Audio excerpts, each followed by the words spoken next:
Mastering relative directions in English. A turn in the right direction. Hello, dear learners. Today, we're going to tackle an important part of conversational English: understanding and using relative directions. Our focus will be on common mistakes and tips, especially on how to remember and use relative directions correctly. So, let's dive right in. Relative directions include words like left, right, straight, forward, backward, up, and down. They are called relative because they depend on the person's perspective or orientation.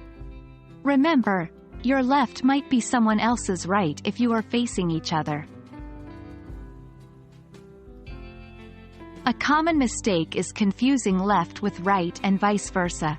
This can happen due to the mirror image problem, where we often see ourselves in the mirror and the directions get flipped.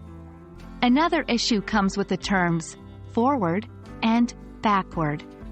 Remember, forward is in front of you and backward is behind you.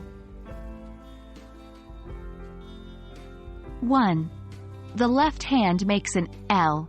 If you extend your thumb and index finger on your left hand, it makes an L shape. This can help you remember which side is left. 2. Right is remaining. After you have figured out which side is left, the other side is right. 3. Forward is facing. Whatever direction you're facing is forward. It's the direction your eyes are looking when you stand straight. 4.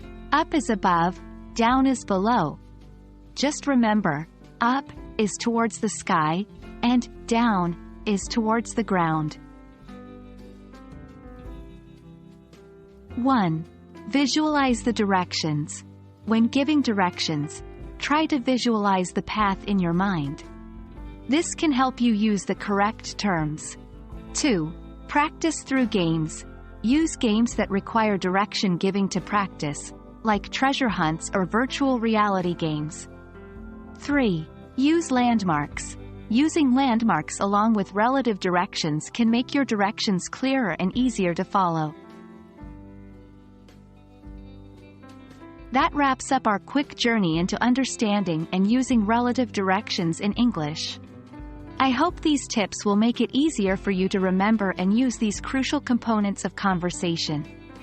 Keep practicing, stay curious, and I promise that navigating English will soon be a breeze for you. See you in our next video, and until then, happy learning!